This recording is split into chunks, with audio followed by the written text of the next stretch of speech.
Classical Greek art was the product of a particular historical development, that of Greece and her colonies between 480 and 330 BC. When later peoples used classical Greek forms, they did so in a situation different from the original context of classical art.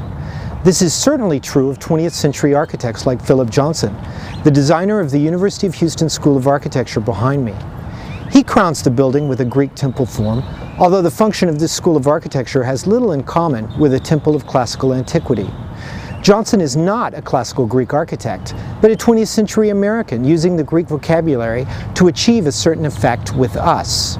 This much is obvious. But what is less apparent is that classical forms were also not the native visual language of later Greeks, Romans, Byzantines, Italians, or any other culture group that has used classical form.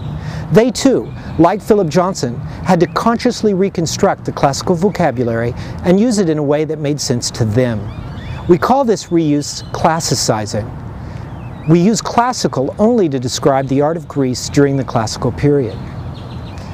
Thus, something may look rather like 5th century Greek art, but not be classical.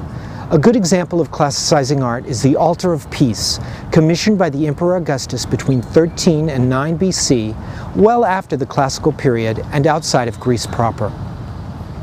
Here Augustus' sculptors were able to recreate the carving style of 5th century Athens with an impressive finesse. Note the naturalistic detail of the foliage towards the bottom of the image. Every leaf is crisply carved with expert details such as lifelike three-dimensional veins and an organically curving stem. This is the same sort of vegetation seen in 5th century Greek art with its superbly naturalistic detail. But when one looks at the vegetation as a whole, it is remarkably ordered.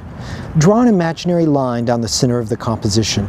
You will find it is bilaterally symmetrical, with elements on the left side balanced with the exact same elements on the right. This is a typical compositional strategy of classical art. What at first glance seems completely organic gives way to the perception of a perfect geometric order, as in our movement from naturalistic leaf to the geometric harmony of the entire composition. The figure above in the Augustan work is a well-realized classical Greek ideal female. She is youthful, elegantly dressed in Greek drapery, and exhibits the facial type and body shape of the Greek female ideal. A comparison with a typical classical Greek female points up the generic similarities. Here, the ideal is symbolic of the fecundity and plenty brought by the peace of Augustus. So what was Augustus up to here? Was this Roman ruler nothing more than a wannabe Greek?